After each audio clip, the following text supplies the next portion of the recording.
Hey guys, Ben Simpson here at Simpson Vlogs, and welcome to the first explained video in a really long time. This one's all about NATO. It's really important because a lot of fake news is going on around the subject of NATO and just what it is. In my opinion, it's really important, a really integral part to being in the West right now. It's one of the things that keeps us safe from Eastern aggression. So, sit back, guys, kick your feet up. Most importantly, have fun. Of course, check out links in the description. We've got TikTok, Instagram, Rizzle, and Twitter. And of course, alongside that, we've got the Pokemon cards giveaway. And of course my website Simpson Plays and my other YouTube channel, my gaming channel, Simpson Plays. So, just what is NATO then? Well, to put it very simply, and first and foremost, especially in regards to fake news, NATO is not a true military alliance. For those of you who've played any sort of strategy games, any of the 4X games, Total War, you name it, a military alliance is a group of nations who act together on anything. They will act together aggressively. If one of them declares war on someone in aggression, all the others declare war. If one of them gets attacked, all the others declare war in defense. That is what a true military pact is. NATO, on the other hand, is a defensive pact. So, for example, if my country, where I live in the United Kingdom, was to go to war with, I don't know, let's say South Africa, just a random country. Okay, they're outside, they're kind of NATO partners, but we'll do this for now. South Africa. The rest of NATO are not obliged to join in that fight. But if it was the other way around and South Africa were to attack the United Kingdom, then all the member states of NATO would be forced to join that conflict. Well, I say forced, are obliged to join this conflict in defense of the United Kingdom. This is what NATO famously calls Article 5. There are lots of little clauses and stuff in a military contract, especially nowadays, where everything has to be legally written up and amended and verified and all this nonsense. But the most important thing about NATO is Article 5. That is what establishes the rule of if any NATO member is attacked, all the other states are virtually attacked and declare war on the aggressor. That's what that means. So just who is part of NATO? Well, NATO is now a global organization spanning from its members to the EU partners to global partners around the world. But it originally started in 1949 at the start of the Cold War. For those of you who do not know what the Cold War was, it was when the world first recognized that it was basically under the control and subservience of the two superpowers at the time, the United States and the Soviet Union, which is now today the Russian Federation. In those days, after World War II though, the world had been split into two spheres of influence, East and West. Everything in the West was supposed to fall under the United States sphere of influence. Everything in the East, the Soviet Union. Now, not only that, but the Soviet Union had for years, even before World War II, tried to push its values on the West, especially in places like France and Britain and Germany. And especially the Baltic states and the eastern states like Poland, Ukraine, and all those places. In fact, Ukraine was part of the Soviet Union, not a separate country.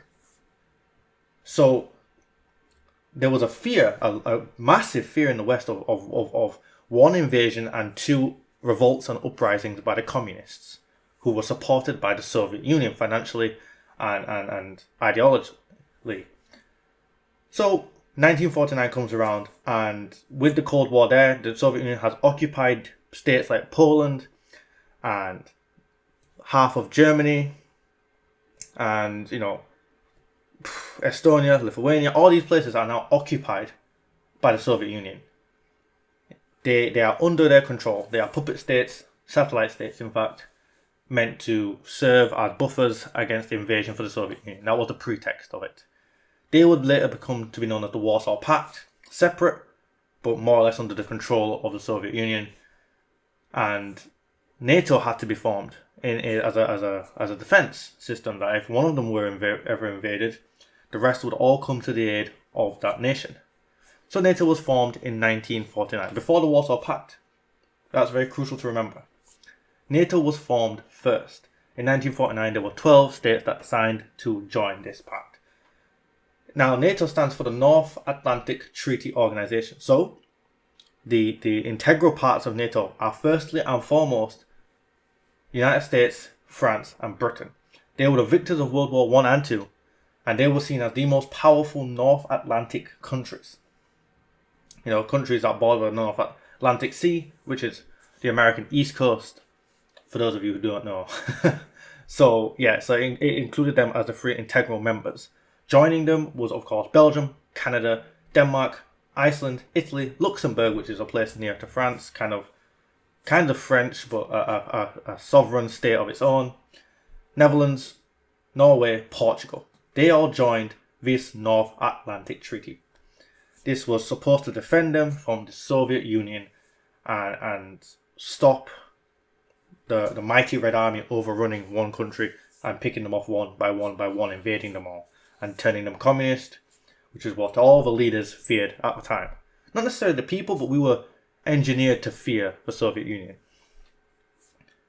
So from there forth, what happens? Well, nothing. It's a defensive pact. The United States, Britain, France, they're not. All these countries are not in a military alliance. It's purely defensive. Nothing happens. Come round to 1952, two new members join NATO.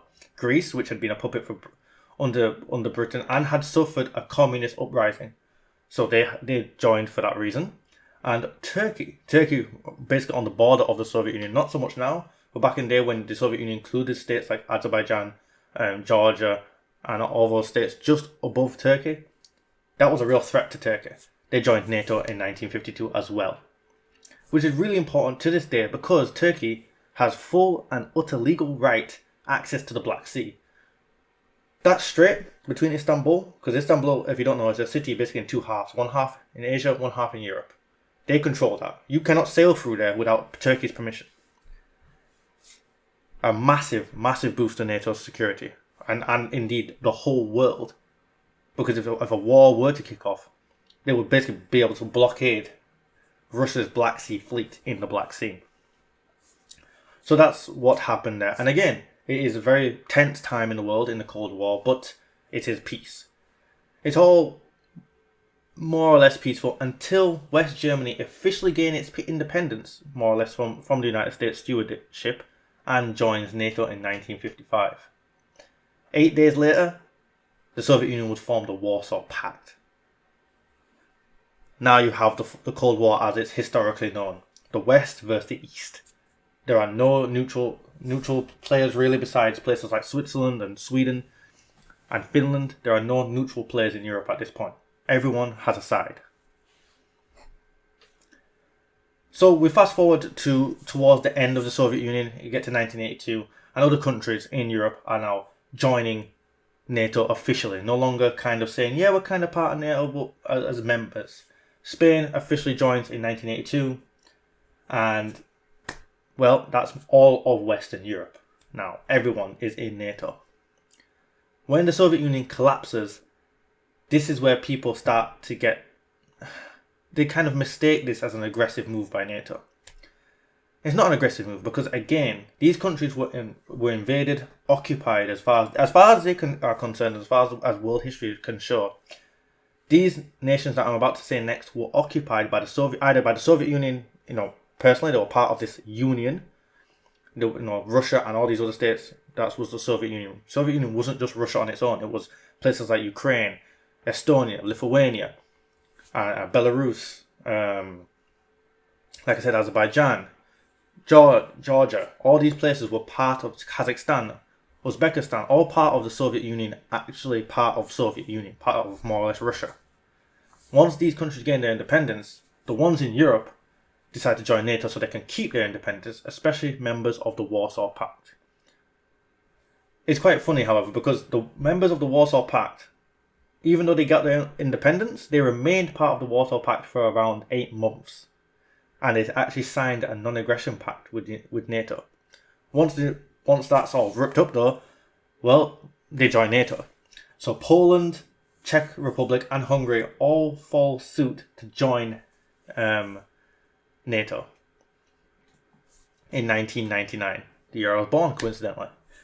Following that, a few years later, we get Bulgaria, we get Estonia, Latvia, Lithuania, Romania, Slovakia and Slovenia all joining in 2004. Albania and Croatia join in 2009.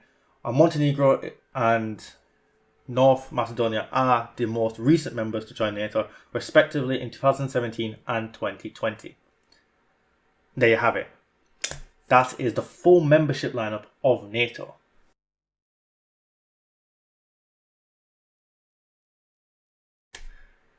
So, what do we gain to know from this? Is NATO is a defensive pact, it's a defensive alliance. These countries will not go to war with each other unless one of them is attacked, not attacking. These member states are part of an integrated military organization. So, for example, even though if one of them is attacked, they're not all just going to go to war willy-nilly. That doesn't make any sense. If NATO were to be used, then the command structure is in place, and all their militaries will be coordinated by a group of leaders, not individual member states controlling their individual member state armies. So that is designed to make NATO far more effective and is one integrated force. Coincidentally, what you should know is that France actually left NATO's military command in 1966 and only rejoined it back in 2009. Now that was done under its president at the time in 1966, what's his name? De Gaulle, the military hero from World War II. He wasn't happy with some of NATO's defensive obligations, and the Suez Canal incident in the 1950s and other incidents around the world where France lost some of its colonial empire kind of pissed him off. So he left, but luckily France have now since rejoined. Another thing you should know is that originally NATO's headquarters was in Paris, but of course in 1966 with de Gaulle saying we're not part of the military command anymore, it was moved to where every single European Western headquarters is in the world. If you can't guess it, I'll give you a second. Brussels, Belgium, along with where the EU and I believe UN headquarters are all in Belgium as well.